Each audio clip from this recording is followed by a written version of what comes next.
be a light for you in dark places when all other lights go out. Hey guys, this is DCHL Devin, and this is Walker, and welcome to another episode of A Light in the Dark. And this is our question and answer part of our videos, where we bring up some of the questions that you guys have mentioned in our videos, our past videos, and we're going to go ahead and answer them today. A lot of them are a lot of lists, a lot of longer questions that would have just been much easier to discuss in a video like this. But from the future onward, we're actually going to ask that you guys post the questions in this video, and that way it'll make them a lot easier for us to go ahead and find them and answer them as soon as possible. So without further ado, we'll actually get into the first question for today. It's actually from a user named Lord of the Brown Ring. He actually asked a question back in our Uses for Useless Models video. So what do you ask? You want me to read the whole thing? All right. Yeah. So here we go. So he says he likes the video, so that was always good. Thanks, appreciate that. Now, so he goes on to Morgul Knights. I did not mean to say that they're necessarily useless. Actually, I'm sorry. Just as a bit of a backstory, Lord of the Brown Ring, we heard that he said that Morgul Knights were useless. And this was during our Uses for Useless Models video. Yeah, you responded to and we were kind of like, okay, why do you think they're useless? And, you know, when compared to Dual Amaroth Knights, they don't really come across that way. So we asked him for more clarification. This was his response. Oh, yeah, okay. So, yeah, that makes more sense. I can paraphrase it real quick if you want to do that. That'll work. So, basically, he goes on that Morgul Knights and Knights of Dol Amroth need additional things to make them really useful. So, Knights of Dol Amroth need Prince Imrahil, Morgul Knights need a Ringwraith to make them more viable in a game. He also points out the fact that in a game of 550 points to 650 points, taking 6 of them is a lot of your army right there. So my first response to that is why are you taking 6 knights in such a small point game? You really only need a handful. So I would say probably no more than 4. I usually put in like maybe 2 or 3. Yeah. And they're just for those hit, shock, craziness that you have. Get across the board for different objectives, depending on the scenario, and different things like that. They're really just this hard-hitting unit that performs a certain type of function. I mean, to make them competitive, you can't spam them. No. So it's not like taking a bunch of half-trolls and being like, all right, have a nice day with it. This is a utility unit. You're going to have to actually use him in just like specific fields. And I mean, oftentimes I say, when compared to the Knights of Dol Amroth, which were also very good models, they do pretty well.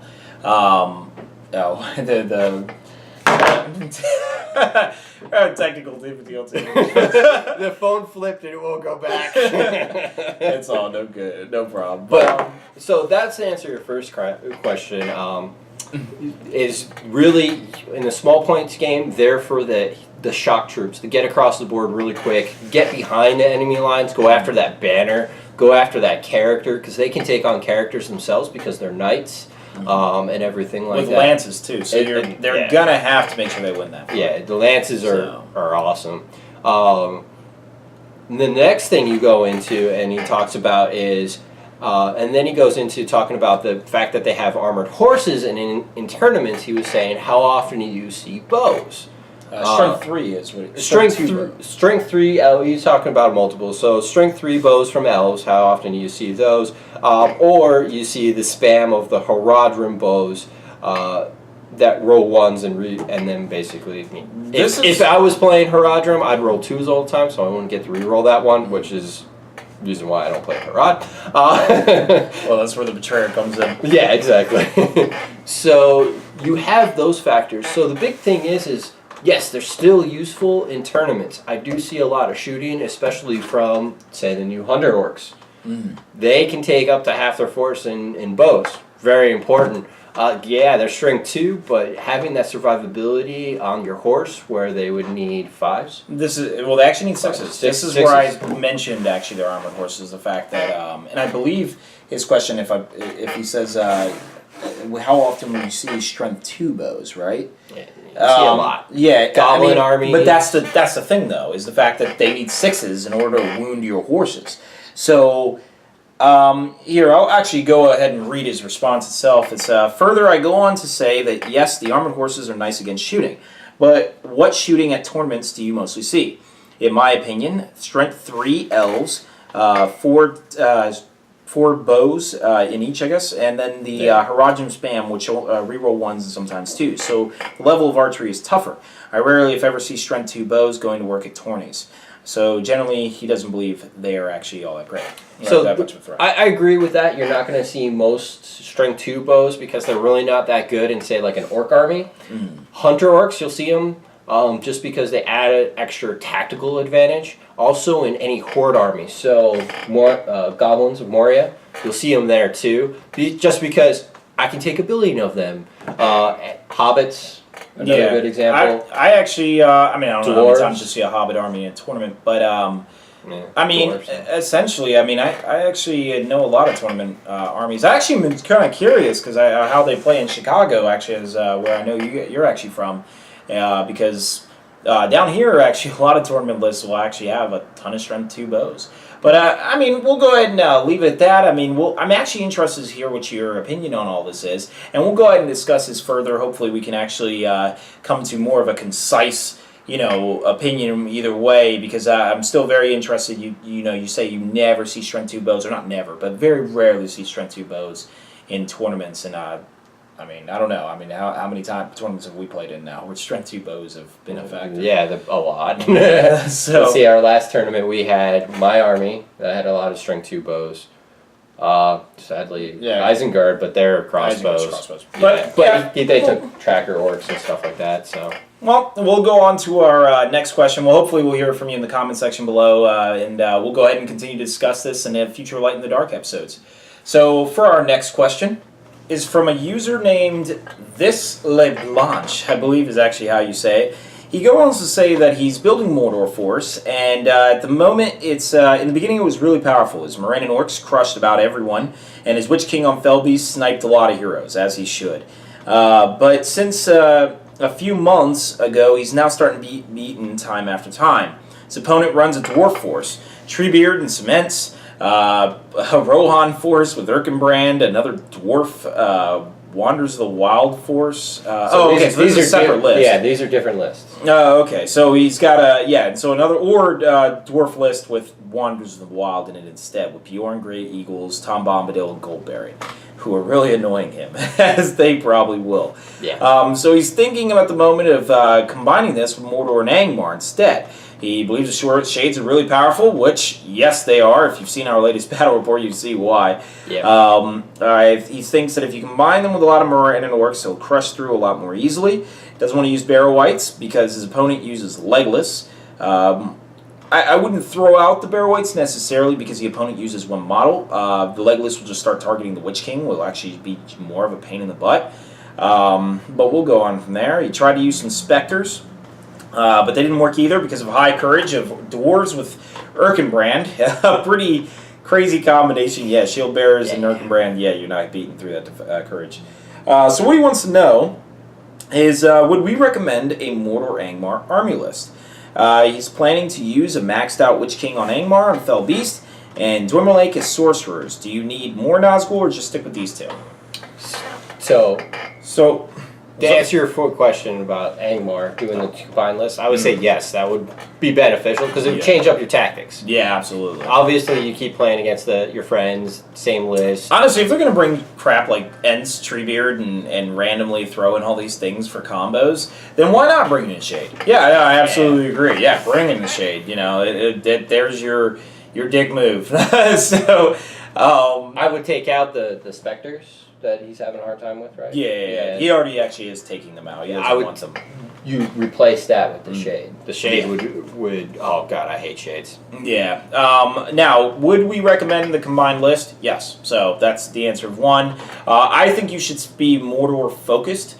Mordor is easier and stronger to use than Angmar is. Angmar takes a little more finesse. They take a little more skill. Not saying you don't have any skill or anything. I'm just saying when he's already throwing a lot of cheese stuff at you, Tom Bombadil, you're going to have to go that easier route. And really, all you're trying to get is the Shade. So just take the shade. You Yeah. don't need to take anything Just else. grab it. So And grab the shade, you're good to go. now, as far as do you need any more Nazgul, I would only say more Nazgul if you're doing like 55-point race or 65-point race. You're talking about named race. In fact, not only that, but a maxed out Witch King on a Fell Beast. So he's already taking up a bunch of your points. To add in a Dwemer Lake is already really stretching it. I'm assuming you're in the 700-point range is pretty much where you're at. And yeah, you're really pushing it with those two. Though you could do it. Just remember that Legolas, where he wasn't a problem with that sniping on the Bear Whites, he'll snipe your Ringwraiths. Right. And he'll take them out pretty quickly. It's not very difficult at all for him to do so. Just rolling a 5 and then miting it where he needs it. Even with a defensive 8? Yeah, what'll happen is he'll fire at him, he'll need a 6 and a 4. He'll wait until he gets about a 5. Or even a 4 maybe if you don't have any fate left, and he'll mite it. The second roll where you need a 4 also gets mited too. That takes the mite from the first roll. It transfers over. So he'll need like a 2 in order to wound you. Yeah. I didn't know that one. That was pretty. Yeah, it makes it pretty easy to take you out. So Legolas still is a problem.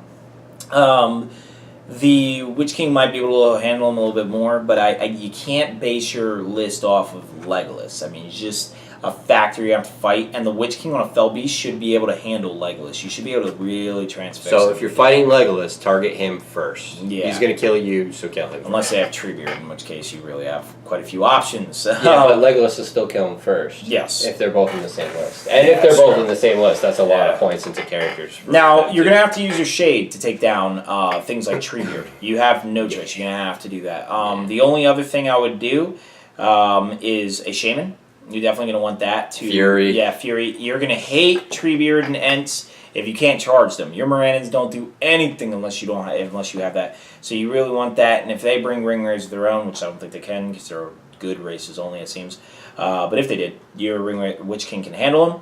As far as Erkenbrand, I'd actually say go into the realm of monsters at this point. Monsters are really, really annoying against Cavalice. Yep. So, personally, I would actually bring a troll.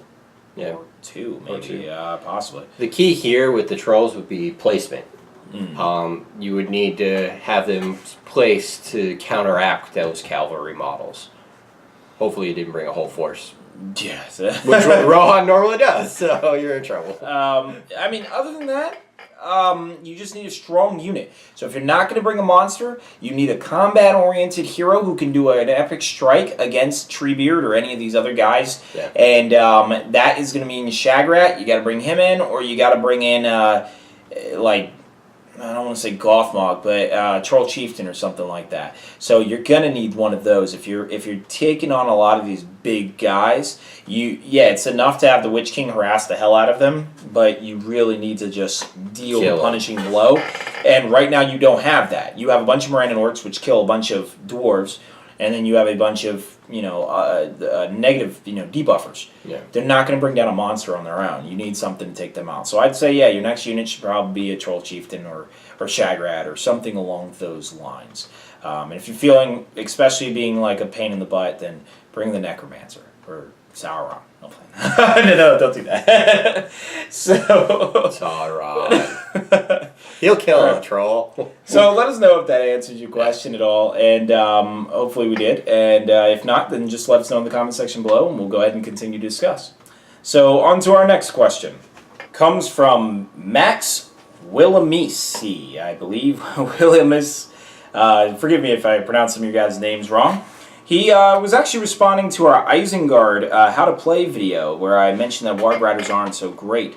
And he says this. He says, Warg Riders are not so bad. Compare them to Riders of Rohan. They have 2 attacks, Warg plus Rider, while Rohan's got 1.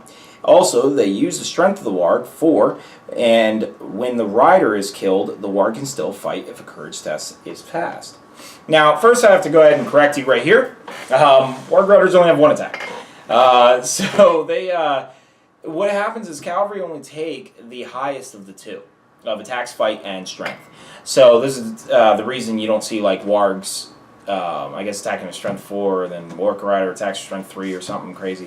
It's 1 attack. That's it. They both have 1 attack. they're both pretty equivalent in stat line, except for the fact that Warg Riders have a strength of 4. Now you're right that Wargs do stay and fight if they pass a courage test. True. On a courage 2, they're not really going to pass too often, but it's possible. If you take a Warhorn, they have courage of 3. Yes, so you can make them actually even upgraded. So I would say in that sense, yeah, Warg Riders aren't too bad. What I was getting at in that video is that, I mean, that's your only option of Cav in Isengard. That's it. And they're not a particularly strong one. They don't have any type of lances or anything. They don't have very good archery. So, yes, they can carry a bow and all that and a throwing spear, but those are useless. In Isengard, you want crossbows anyways. Yeah, exactly. When you're taking a bunch of archery and stuff like that. I mean, when you think of a lot of the Cav options in other armies, it's like you just kind of run yourself down the list. Would you take a Warg Rider or a Haradrim Lancer? No, you can't. You can't do that. Yeah, I know, but all right. Well, because for Isengard, they're good Cav. Isengard's slow. Yeah, they're pretty slow race. I mean, I guess I would have used the Marauders if I'm going for speed personally, but.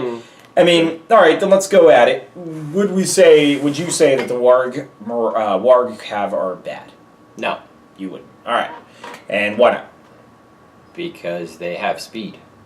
So that's what you would go for, is just they're cost effective for what they are? Yeah, I wouldn't take very many, maybe like 4, because they're pretty cheap anyways. Your Isengard block, everybody runs in with pikes and shield guys in front and all that jazz. These guys are out there to harass, break off a couple of his models from the main core so that your Uruk-hai don't have to fight them all at once. All right. Or if they ignore them, well, then you hit their back lights and you get some, hopefully a banner. Maybe hit a character, because they used to get 2 attacks. I guess on they're not charge. too costly. I mean, they're like 13 points or something like Yeah, that. So, yeah, they're not that bad. All right, so I guess they're not bad. I just don't regard, when you think of Isengard, you're not really considering them a Cav force. You don't think of them as having good Cav at all. So that's pretty much what I was getting at when I was talking about the how to play Isengard, is you really shouldn't think about the cavalry too much. It's there, but only in the same way the ruffians are there or anything else is there. So it's not really what you're kind of using them for. Yeah. So so that's all I was getting at with that. But if I can hopefully get anything across, Warg Riders have 1 attack. Just 1. Yeah. But the Warg has the advantage if the rider gets killed, he can test, whereas a horse won't. Exactly. So if you also don't believe me, this is the reason Hunter Orcs actually have the special rule when they're not mounted, they only have 1 attack. The purpose of that is also, it's just 1. That's all they get. Yeah. So if you have any questions about that, I can feel free to point you toward a rule or anything. Just let me know in the comment section below. Alright, so now we get to that part of our video where we go ahead and review a couple things that are going on in the community. It's the One Ring scouring. Is basically we look on the One Ring forums for just a topic that's going on, and we go ahead and just put in our 2 cents on it, and we'll go ahead and select the first one now. So one of the questions I liked on the One Ring when I was looking through is actually the generic Hobbit hero. A lot of people are actually kind of upset that Hobbits do not have a captain model at all. And actually I was kind of upset by this too. Actually, if you look in the lore, there is a Thane of the Shire, which is basically, he actually controls the Shire muster and everything like that. So this was actually a perfect way. They were in wars. They actually fought against Angmar in the Battle of Fornost, I believe. Yeah. And they also, I believe they actually had some involvement against the Hillmen of Raudar before they actually fled. And they have been involved in some other engagements as well. So they don't have necessarily a standing army, but they do actually have a very vague military structure, which you can actually see even with their sheriffs and everything like that. So this person, One Ring user, generally average, wanted to talk about a way to introduce a new type of Hobbit hero. And so I just was kind of interested in this topic. He brought up the idea of a profile for a sheriff captain and wondered what we thought of it. And I just wanted to give my 2 cents on what I thought of it. First off, the big question: should Hobbit captains be introduced into the game? I honestly think no. Here's the reason why. Now, I know I just got over saying, oh, they have a captain and a standing army. Yes, fluff-wise, it makes sense. The reason I say no is because how many freaking hobbits would we have? I mean, you could win a game just by flooding hobbits onto the field. Let's say I chose the base generic hobbit, which is 3 points actually. No, it's 3. Trust me, it's 3. Are we allowed to say that? No. Okay. We'll edit that. Moving on. No, I think we'll be fine. But, all right. 3 pesos. Yeah, no, we're actually not allowed to say the points. So, all right, so you got a bunch of hobbits, a war band of hobbits. For those of you who have a book, you know how many that is. It would take 36 points or something like that. So, times that by what a hobbit hero would cost, which in this case he's saying a hobbit sheriff captain would be 30 points. So that's 30? like That's really 66 points. Yeah, but it's appropriate because Merry and Pippin are about 30 points. Gosh, about. I don't think they're even that. I'm guessing at this point, but I do know they're around that. And so you're talking about like 66 points. Let's times that by how many would be needed in a 700-point match. You're talking like 7 war bands worth of hobbits. I mean, I don't know. Is that like overkill? I don't think Games Workshop would have a problem with that because you're buying a lot of models. I'm not sure if that would be really just overkill, but I'm not sure. Let's say that it's not. Some would argue that, hey, look at a goblin captain and a goblin warrior. It's actually just only a couple points more than what I've just named. They could spam, but they don't. True? I would. It's an idea. That, though. Hobbits are so weak. The real problem is their bows. I mean, they're just going to annihilate people if they get too many bows on the field. Because they don't have a bow limit, right? Or is it 50? They do. No, it's 33, but 33. There's a lot of shots. It's just a ton, because remember, even after you get past the bow range and you get into 8 inches, they all throw rocks. 3s to hit? So, 3s. 3s to hit. So they hit really good. They hit really well. The whole army can shoot. That's just like 70 to 80 rocks being thrown at you at a certain point. I mean, it's a lot. Now, would you really have this many because of the fact they can't support each other? Probably not. It's tentative for me. There's probably ways to beat them, but I do know Hobbit armies are pretty tough, and the fact that they're limited does help. But let's go ahead and say yes. For this purpose, because he wants a criticism for a Hobbit sheriff, he gave it a move of 4 inches, fight 3, shoot 3 up, shoot value, strength 2, defense 3, 2 attacks, 2 wounds, 4 courage, 1/1/1. What's courage on? Normally 3, right? For 3, yeah. So courage is about appropriate. Attacks 2. 1/1/1. I actually don't even think you should have 2 attacks, but you know what? Why not? Sure. What do I think about this profile? Most captains have 2. Yeah, that's true.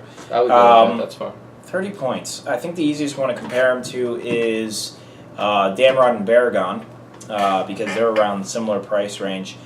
I mean, yeah, this is about appropriate. Seems like even other people online be like, I mean, a lot of people feel the same way I did about the 2 attacks, saying that, it's a bit excessive. Why would you give them 2 attacks? They're hobbits. They're not even that great fighters. Pippin, Merry, and Banderbras Took all have 2 attacks, but they're seasoned veterans. That's the reason they have them, which is why, like, Farmer Maggot and stuff don't. Well, so you could probably explain it away because he's the leader of the hobbits. They're kind of a lazy bunch because of a certain plant they enjoy quite a bit, and Gandalf likes. So he needs to beat them all the time. So that's why he's really good at swinging that cane to get them motivated. Now this I agree with. One last thing, a person named Dikey on the on the One Ring user says that pretty much that no hobbit should ever be strength 3. They should only be strength 2. None of them got to strength 3. In fact, Sam needed Sting to do it. You're right. I actually think the captain should not be strength 3. So yeah, other than that, that's how I feel about whether or not hobbits should have captains. We'll go ahead and just for final answer, sure, I guess they could. They probably should have. I think I was kind of curious why Games Workshop didn't give them captains, because that's money. Didn't want to make a model.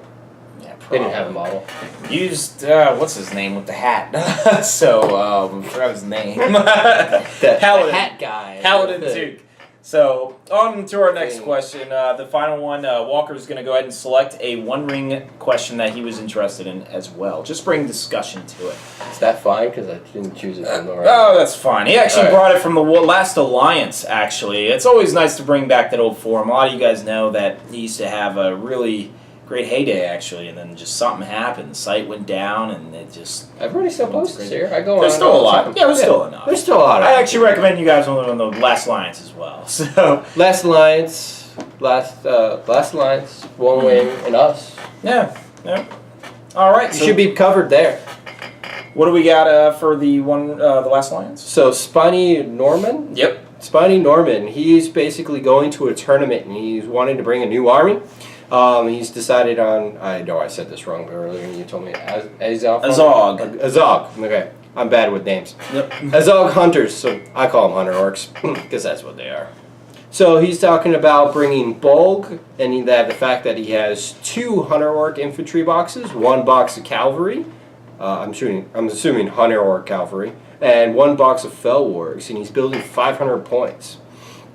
And he was trying to decide which of the named characters, because he needs an extra captain, Thimble or Zagneg? Yazneg.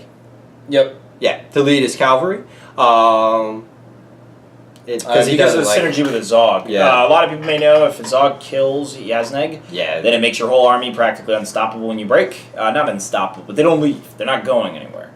And he wants that between Thimble. Thimble is a guy who basically gets charge bonuses even when he charges in difficult terrain. Which is awesome. That is actually very good. You charging into those woods against like elves or something like that. Yeah, it's pretty nice. 2 attacks, really good. It's unexpected too. Most armies that have woodland terrain are based on thinking, okay, Cav aren't going to enter the woods. So for his initial thoughts for the army list for 500 points was Bulk, 8 Hunter Orcs, I would assume with just the hand weapons. 4 with the 2-handed weapons, Thimble or Yazneg on a Warg, and then 6 Hunter Orcs on Wargs and 6 Hunter Orcs with Orc bows, which sounds really good. I would say take Thimble because you don't have Azov to get the benefit of Yazneg, right? He doesn't have Yazneg Ozog in this force? He doesn't have Ozog. He's using Bulk. No, then yeah, well, that's go with Thimble because of that added bonus. You have 6, so you got 50% there. I would probably distribute the archers between both warbands just in case they get split up. Instead of concentrating fire, I found that in the tournament a lot. Being able to shoot from multiple angles, you might get those pop shots off to take out characters and stuff like that. The list seems good to me. Bulk's going to be your big guy to take everything down. And then the last question you ask about is then throw in either a Warhorn or a Banner. Because it's only 500 points, and because Hunter Orcs have 2 attacks each when they're on foot, I would say Warhorn, because their Courage of 2 definitely hurts you when you try to charge monsters. Courage test once your force breaks, everything like that. And you don't have Yazneg anymore. So. Yeah, and when your Hunter Orcs get knocked off their Warg for whatever reason, or killed instead of the Warg, their Courage of 3 to stick around, so you keep that extra model, hopefully. So this is good advice if you guys are just going to play on a Zog's Hunters list just on your own, even beyond Spiny Norman from this. So that's all we're going to cover for today's Light in the Dark video. If you guys have any questions, or actually just throw on your list. Hey, you have a question about a list, we'll definitely feel free to cover it. If we notice you guys are actually pressed for time, we can actually maybe do a Light in the Dark video early and cover some of the lists that you guys cover, that you guys ask about. And if you have anything else you want us to talk about, definitely just let us know. Anything else? No, I think we're good. All right, then make sure, if you guys don't know, we have the Nova tournament that's coming up. If you guys want more information on upcoming events, and we actually have a StoreCon as well for those local to our area. That's in Richmond, right? It's in Fredericksburg. Yep. Fredericksburg, 600 points. For the doubles match, and then there's a mass battle. Yep. But Nova's the other big one, and that's the really big one. That's kind of our Desolation of Stockport, for those of you who are familiar with GBHL. And that's pretty much about it for this. And we'll definitely see you guys next time. And registration's up for Nova. Quick, sign up.